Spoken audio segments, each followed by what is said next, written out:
Dear friends and my dear students, how are you? ఎలా చదువుతున్నారు? Okay, today I will give some important 1 mark questions. 10th class physical science 1 mark important questions. Part 2లో భాగంగా ఇప్పుడు కొన్ని సులువుగా సింపుల్గా ఉండేవి మీకు అందించబోతున్నాను. ఫస్ట్ ఆఫ్ ఆల్ మీరు పేపరు పెన్ను రెడీగా పెట్టుకున్నారు, ఖచ్చితంగా ఉండాలి. ఎక్కడైతే కీవర్డ్ చెప్తానో you must note the keywords compulsory. It is very useful for exam. ఓకేనా? Are you ready? ఓకే, ఈ వీడియో నచ్చితే లైక్ చేయడం మర్చిపోకండి. ఓకేనా? ఒకవేళ నా ఛానల్ ఇంకా సబ్స్క్రైబ్ చేయకపోతే వెంటనే సబ్స్క్రైబ్ చేయండి, బెల్ ఐకాన్ నొక్కండి. తదుపరి 10th క్లాస్ సంబంధించిన వీడియోలన్నీ కూడా మీకు వెంటనే అందుబాటులోకి వస్తాయి. ఓకే,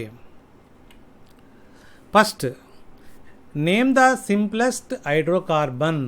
సరళమైన హైడ్రోకార్బన్ పేరు రాయండి. ఎంత ఈజీ అంటే CH4 మీథేన్ దాని పేరు. సి ఇలా చుట్టూ కూడా 4 హైడ్రోజన్లు ఉంటాయి.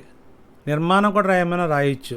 మిథైల్ క్లోరైడ్ అనుకోండి, ఒక హెచ్ బదులుగా Cl పెడతాము, CH3Cl అవుతుంది అంతే. సో మీథేన్ గుర్తుపెట్టుకోండి. చాలా హైడ్రోకార్బన్లు మీకు గుర్తుంటాయి. ఓకేనా? ఇవన్నీ కూడా మోనో, ఒక్కొక్క బంధం ఏకబంధం కలిగి ఉంటాయి. ఇది కూడా మనకి ఉపయోగకరం. ఓకేనా? సికి చుట్టూ కూడా 4 హైడ్రోజన్లు అమరి ఉంటాయి. 2, right any 2 uses of nano tubes. ఈ మధ్య నానో ట్యూబులు వస్తున్నాయి. వైద్య రంగంతో పాటు అనేక రంగాల్లో ఉపయోగిస్తున్నారన్నమాట. వాటిలో ఉపయోగాలు 2 గుర్తుపెట్టుకోండి. ఒకటి, the first of all molecule wires, అణుతీగలుగా ఉపయోగిస్తారు. రెండోది IC, integrated circuit. Nano tube, molecule wires, IC, ఇలా 3 కీవర్డ్స్ రాసుకుంటే ఈ చాలా ఉపయోగపడుతుంది. నానో ట్యూబులు, అణుతీగలు, ఐసి, అంతే. వెరీ సింపుల్గా గుర్తుండిపోతాయి. ఓకేనా? Next, name the carboxylic acid used in preservative. మనం చాలా ఆహార పదార్థాలు నిల్వ చేస్తాం కదా, వాటిలో ఉపయోగించే ముఖ్యమైన కార్బాక్సిలిక్ ఆమ్లం పేరేంటి రాయమన్నారు. అది ఎసిటిక్ యాసిడ్, ఎసిటిక్ ఆమ్లం. దీన్ని ఎథనోయిక్ ఆమ్లం అని కూడా అంటారు. ఒక్కొక్కసారి ఫార్ములా ఇచ్చారనుకోండి, CH3COOH, ఎసిటిక్ ఆమ్లం. ఇది బలహీనమైన ఆమ్లం. ఇదే ప్రశ్న సంబంధించి వచ్చింది. ఎసిటిక్ ఆమ్లం గుండా విద్యుత్తు త్వరగా ప్రసరించదని, అయాలను ఏర్పరచదని. ఓకేనా? అది గుర్తుపెట్టుకోవచ్చు. CH3COOH బలహీన ఆమ్లం. దీనిని ఆహార పదార్థాలు నిల్వ చేయడంలో ఎక్కువగా ఉపయోగిస్తారు. Next, mention 2 methods which produce very pure metals. స్వచ్ఛమైన లోహాలు అంటే ఉదాహరణకి బంగారం లాంటివి ఉత్పత్తి చేసే 2 పద్ధతులు. అంటే ప్యూర్ మెటల్స్ ఉత్పత్తి చేయడానికి వివిధ రకాల పద్ధతుల్లో లోహాలు విడదీస్తారు కదా. అది మనకి ఫస్ట్ది ఎలక్ట్రాలిసిస్ అండ్ స్మెల్టింగ్, ES అని ఇంగ్లీష్లో గుర్తుపెట్టుకోండి. తెలుగు వాళ్ళు విద్యుత్ విశ్లేషణ, ప్రగలనం. ఈ 2 పద్ధతుల్లో స్వచ్ఛమైన ప్యూర్ మెటల్స్ని ఉత్పత్తి చేయడానికి, ప్రొడ్యూస్ చేయడానికి ఈ 2 పద్ధతులు ఉపయోగిస్తారు. విద్యుత్ విశ్లేషణ, ప్రగలనం. Okay, next, which method is suitable to enrich sulphide ores. Sulphide ధాతువులు పొందాలంటే ఏ పద్ధతి మంచిది? ఒకే ఒక్క పద్ధతి, అది మీకు తెలుసు, ప్లవన ప్రక్రియ. కీవర్డ్ ఏంటి? ప్లవన ప్రక్రియ, సల్ఫైడ్. ప్లవన ప్రక్రియ, సల్ఫైడ్ కీవర్డ్. దీంట్లో sulphide or FF process. FF process అని రాసుకుంటే ఫోర్త్ ఫ్లోటేషన్ ప్రాసెస్ అని గుర్తుంటుంది. ఓకేనా? సల్ఫైడ్ ఓర్స్ FF ప్రాసెస్ అని రాసుకోండి. Next, what is a solenoid? Solenoid అంటే ఏంటి? కరెంట్ సంబంధించి ప్రశ్నలు చదవటానికి ఇబ్బంది పడుతుంటారు. ఇది కూడా కొన్ని ప్రశ్నలు చాలా ఈజీగానే ఉంటాయి. ఉదాహరణ సాలినైడ్ చూడండి. It is a long wire, there లేదు ఇక్కడ, it is a long wire in a closed packed. సమసర్పిలంగా దగ్గరగా చుట్టపడి ఉన్న పొడవైన తీగ. ఇక్కడ బొమ్మ ఇస్తాను మీకు అర్థమైపోతుంది, చూసారా? ఇలా పాములా చుట్టబడింది, సర్పిలాకారం ఇలా చుట్టబడి ఉంటే అది మనం సాలినాయిడ్ అంటారు. ఓకేనా? Long wire in a closed packed అని రాసుకుంటే సరిపోతుంది. State the Lenz law. Lenz నియమాన్ని రాయండి. ఇది కూడా ఇంపార్టెంట్. ఇది ఎలాంటి కొన్ని నియమాలు బట్టి పట్టాలి, తప్పదు. ఓకేనా? తీగ చెట్టలో అభివాహ మార్పును వ్యతిరేకించే దిశలో ప్రేరణ విద్యుత్ ప్రవాహం ఉంటుంది. అభివాహ మార్పు వ్యతిరేకం ప్రేరణ విద్యుత్. The induced current setup in the file in which such a direction that opposes the changes in the flux అని ఇంగ్లీష్లో ఉంటుంది. దీనికి సంబంధించే పట్టం మీరు ప్రాక్టీస్ చేయండి, టెక్స్ట్ బుక్లో ఉంటుంది. అలా ఆపోజిట్ డైరెక్షన్లో మనకు జరుగుతాయి ఈ పనులన్నీ కూడా అని ఇక్కడ చెప్పడం జరుగుతుందన్నమాట. ఇక్కడ అర్థమవుతుందన్నమాట. ఇలాగ మనకి next, it is also easy question. What happened if the household appliances are connected in series? గృహోపకరణాలు శ్రేణిలో కలిపితే ఏమవుతుంది? ప్రశ్న అర్థమైందా మీకు? హౌస్ హోల్డ్ అప్లయన్సెస్ అంటే అర్థం ఏంటంటే ఇక్కడ ఫ్యాన్లు, ఫ్రిడ్జ్లు, రిఫ్రిజిరేటర్లు, బల్బ్స్ ఇవన్నీ కూడా ఇంట్లో ఇలా కలిపితే ఏమవుతుంది? ఓకేనా? ఆల్రెడీ సిరీస్లో నేర్చుకున్నారు. మరి ఒక్క బల్బు ఆగిపోతే మిగతా బల్బులు ఆగిపోతాయి. కాబట్టి సిరీస్లో కలపరు. ఏమవుతుంది? If any one of the devices fail then remain devices also not working. పొరపాటున ఒక పరికరం పాడైతే మిగతావి కూడా పని చేయవు. అది మెయిన్. శ్రేణిలో ఒకటి పోతే, సీరియల్ లైట్స్ ఉంటాయి కదా, మధ్యలో ఒక లైట్ పోతే మొత్తం లైట్లు ఆరిపోతాయి. అది గుర్తుపెట్టుకోండి, శ్రేణి సీరియల్ లైట్లు. అలాగే ఇంట్లో పరికరాలన్నీ కూడా ఒక సిరీస్ పద్ధతిలో కలపరు. శ్రేణి పద్ధతిలో కలిపితే ఒకటి పోతే మిగతావి కూడా పోతాయి. ఏ పద్ధతిలో కలుపుతారు మరి? ప్యారలల్ మెథడ్, సమాంతర పద్ధతి. శ్రేణి సమాంతరంలో అది బాగా గుర్తుపెట్టుకోండి. శ్రేణి అంటే సీరియల్ అన్నమాట. ఒక సీరియల్గా కలిపే వాటిని మాత్రమే ఉపయోగిస్తారు, మిగతా అన్ని కూడా ప్యారలల్లే. ఓకేనా? Next, what is the unit in a current? Unit అంటే ఏంటి? యూనిట్ పరీక్ష కాదు. కరెంట్లో మనం కరెంటు బిల్లు వస్తుంది కదా, కరెంటు బిల్లు వచ్చినప్పుడు ఎన్ని యూనిట్లు అయ్యింది మనకు ఉంటుంది. అదే unit. KWH, kilowatt hour. Kilowatt hour అంటారు.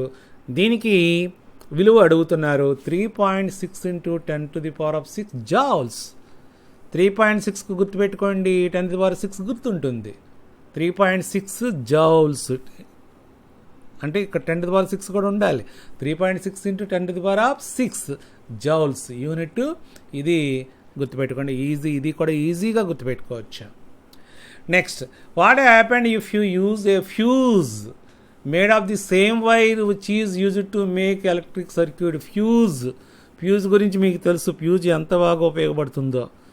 మరి అక్కడ ఉండే ఏదైతే సర్క్యూట్ ఉంటుందో ఆ సర్క్యూట్ సంబంధించి అదే తీగను కానీ వేస్తే ఏమవుతుంది? ఫ్యూజ్ అనగానే వెంటనే మెల్ట్ అయిపోవాలి, అది కరిగిపోవాలి. అదే ఫ్యూజ్గా పనిచేస్తుంది. వేరేది మనం ఉపయోగించామనుకోండి, fuse wire does not melt. High voltage వచ్చినప్పుడు మనకి అది మెల్ట్ అయిపోవాలి, కరిగిపోవాలి. అప్పుడు కరెంట్ ఆగిపోతుంది. అది మెయిన్. ఫ్యూజ్ సంబంధించి ఏ క్వశ్చన్ వచ్చినా ఫస్ట్ మీరు గుర్తుపెట్టుకోవాల్సింది మెల్టింగ్ పాయింట్.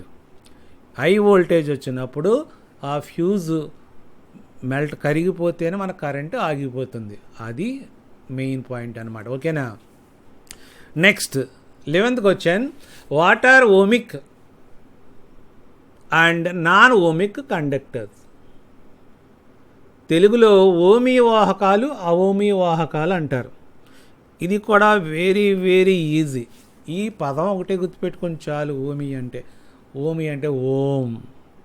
ఓం నియమం తెలుసు కదా. ఏవైతే ఓం నియమాన్ని పాటిస్తాయో ఓమీ వాహకాలు, ఏవైతే ఓం నియమాన్ని పాటించావో అవి అవోమీ వాహకాలు. చూసారా? సింపుల్. ఓమీయ వాహకాలు కీవర్డ్, దానికి ఎదురుగుండా ఓం నియమాన్ని పాటించేవి. ఇది రాసుకోక్కర్లేదు, ఆటోమేటిక్గా వ్యతిరేకంగా రాసేస్తారు. ఒక్కటి రాసుకుంటే రెండోది లాభం. ఓకేనా? ఏదైతే which obey Ohm's law are called ohmic conductors, does not obey. Obey అయితే ఓమ్స్ లా ఒబే చేసేది ohmic conductor. Does not obey అంటే నాన్ ఓమిక్ కండక్టర్ అని రాసుకోండి. వెరీ ఈజీ అనమాట. మంచి మార్కులు వస్తాయి ఓం నియమాన్ని పాటించేవి పాటించినవి. ఓకే, దీనికి కూడా ఉదాహరణలు కూడా మనం 2 మార్కులు చదువుకుంటాం. వీటికి లోహాలు ఇక్కడ అర్ధవాహకాలు రాసుకోవచ్చు. Next, what is a chemical bond? రసాయన బంధం అంటే ఏమిటి? ఇది కూడా ఈజీ. బాండ్ అనగానే ఒక ఆకర్షణ బలం. మరి అణువులు ఉంటాయి కదా, అణువుల్లో పరమాణువులు ఉంటాయి. పరమాణువుల మధ్య ఆకర్షణ బలం ఉంటుంది, అదే మనకి బాండ్ అంటే. ఒక అణువులో 2 పరమాణువుల మధ్య ఆకర్షణ శక్తి, attractive force between 2 atoms in a molecule. Attractive force between 2 atoms అంటే 2 పరమాణువుల మధ్య ఆకర్షణ బలాన్ని మనం రసాయన బంధంగా చెప్పుకోవచ్చు. బలం ఉన్నప్పుడే బంధం ఏర్పడుతుంది. ఓకేనా. Next, baking soda formula. ఒక్కొక్కసారి ఈటింగ్ సోడా, తినే సోడా అనొచ్చు. ఇంట్లో వాడే వంటల్లో వాడే సోడా ఫార్ములా రాయమనొచ్చు. అవన్నీ ఒకటే. ఏంటి అది? Sodium bicarbonate, NaHCO3, sodium bicarbonate అని గుర్తుపెట్టుకుంటే ఇది బేకింగ్ సోడాకి తినే సోడా, ఇది ఉపయోగకరం అన్నమాట. Next, it is also very important, very easy. What is octet rule? అష్టకం అనగానేమి తెలుసు కదా. తెలుగులో అష్ట అంటే 8. అష్టాచమ్మ ఆడతారు కదా మీరు. ఆక్టెట్ అంటే 8. ఏ 8 ఎలక్ట్రాన్లు ఎక్కడ ఉంటాయి? పరమాణువులో ఉంటాయి, కక్షల్లో ఉంటాయి. అదే పరమాణువులో చివరి కక్షలో 8 ఎలక్ట్రాన్లు ఉంటే దాన్నే అష్టకం అంటారు. ఓకే, పరమాణువులో కక్షలో చివరి కక్ష దశ అని పడ్డది, కక్షలో 8 ఎలక్ట్రాన్లు ఉంటే దాన్ని మనం ఆక్టెట్ అంటాం. 8 ఎలక్ట్రాన్స్. ఆక్టెట్ అనగానే 8 ఎలక్ట్రాన్లు ఆటం అని రాసుకోండి. వెరీ ఈజీగా ఉంటుందన్నమాట. ఓకే, నెక్స్ట్, విట్ ఈజ్ కొంచెం క్రిటికలే కానీ చాలా ఈజీ. ఇదా అదా అన్నప్పుడు ఏదో రాసేస్తాం, తప్పు అవుతుంది. కాదు. Which atom is bigger in size, neon, organ. ఇవి జడవాయులు సంబంధించి మీకు నేర్చుకుని ఉంటారు. మనకి పీరియాడిక్ టేబుల్లో చివరు ఉంటాయి లాస్ట్ గ్రూప్లో. గుర్తుందా మీకు? అది గుర్తుపెట్టుకుంటే ఈజీయే, నెట్ నిలువుగా. ఇక్కడ చూడండి, ఫస్ట్ ఏముంటుందంటే హీలియము, నియాన్, ఆర్గాన్ ఉంటుంది పైన. ఇలాగా పైనుంచి కిందకు వచ్చే కొద్ది ఏమవుతుందంటే పరిమాణం పెరుగుతుందన్నమాట, సైజ్. సో ఈ 2 ఇచ్చారు కదా, రేపొద్దున ఇంకోటి ఇచ్చినా మనకి ఆర్గాన్ తర్వాత క్రిప్టాన్ వస్తుంది. 3 సరిపోతాయి మనకి. ఇలా పైనుంచికి హీలియం తర్వాత నియాన్, దీని పరిమాణం ఎక్కువ ఉంటుంది, తర్వాత దీని పరిమాణం ఎక్కువ ఉంటుంది. సో ఇచ్చిన వాటిలో మనకి argon is bigger in size than element neon అనమాట. From top to bottom the atomic size increases in a group నందు పరిమాణం పైనుంచి కిందకి పెరుగుతుంది అనేది బాగా రాయొచ్చు అనమాట. ఇది గుర్తుపెట్టుకోండి, ఈజీగా మీరు రాసేయగలరు. ఓకేనా.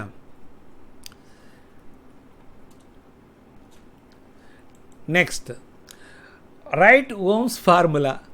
ఒక్కోసారి సింపుల్గా లాజిక్ ఇస్తాను, తమాషా త్రిభుజం మీరు గుర్తుపెట్టుకుంటే V=IR గుర్తుంటుంది, లేకపోతే R=V/I స్థిరము, కాన్స్టెంట్ అని రాసేయచ్చు. వాట్ ఆర్ ద డీజనరేట్ సమశక్తి ఆర్బిటాల్ అంటే ఏంటి? తెలుగులో ఎంత సులువు అంటే సమశక్తి ఆర్బిటాల్ కదా, సమాన శక్తి గల ఆర్బిటాల్. ఒక విగ్రహవాక్యం రాసేయచ్చు అనమాట. సమాన శక్తి గల ఆర్బిటాల్ని సమశక్తి ఆర్బిటాల్ అంటారు. ఏంటి? Which have the same energy are called degenerate orbitals. Very simple అనమాట. ఒక ఎగ్జాంపుల్ తీసుకొని అనుకున్న పీలో 3 ఉంటాయి కదా, PX, PY, PZ. అవి సమశక్తి ఆర్బిటాల్. ఈజీగా గుర్తుపెట్టుకోండి. Next, ఆబో principal. ఆబో నియమం గుర్తుంది కదా. ఆబో నియమం అనగానే ఏది గుర్తుపెట్టుకోవాలి? లో ఎనర్జీ ఎలక్ట్రాను. 2 పదాలు కీవర్డ్స్, ఎలక్ట్రాను, లో ఎనర్జీ. ఏం చేస్తుంది? ఎలక్ట్రాన్ అతి తక్కువ శక్తి గల కక్షను ఆక్రమించుట. ముందుగా ఏం చేస్తుంది? ఎలక్ట్రాన్ అతి తక్కువ శక్తి ఏదైతే ఉందో దాన్ని ఆక్రమిస్తుంది. అదే ఆబోలా. The electron occupies the orbital having the lowest energy. Aufbau నియమానికి కీవర్డ్ ఏంటి? Electron, lowest energy. తెలుగులో అయితే ఎలక్ట్రాను, తక్కువ శక్తి, కక్ష. ఓకేనా. 19. Which lens do you use to correct the eye defect myopia? అశ్వదృష్టి లోపాన్ని ఏ కటకాన్ని ఉపయోగించి సవరిస్తారు? అశ్వదృష్టి అనగానే మీకు వెంటనే పుటాకార కటకము ద్వి రాసేస్తే సరిపోతుంది. బయో కాన్కేవ్ లెన్స్ ద్వి రాయండి ఇట్లాగా. అదే దీనికి ఆపోజిట్ ఏంటి దీర్ఘదృష్టికి? ద్వికుంభాకార కణం రాస్తాం. బొమ్మ గీయమంటే బొమ్మ గీయండి. ఏ కటకాన్ని ఉపయోగిస్తారు? బొమ్మ గీయమంటే ఈ బొమ్మ గీసేయడమే. Bio concave lens. ఓకేనా. అదే అక్కడ కాన్వెక్స్ లెన్స్ ఉపయోగిస్తాం దీర్ఘ దృష్టి అయితే.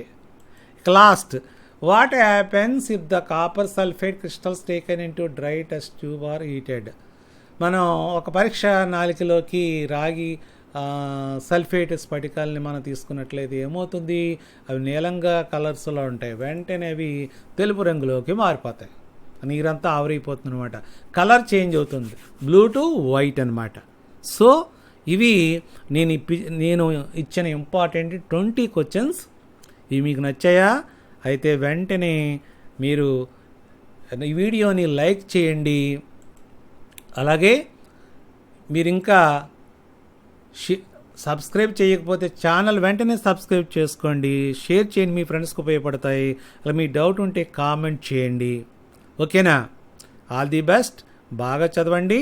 నెక్స్ట్ మరో వీడియోతోటి మీ ముందుకు వస్తాను. Thank you very much.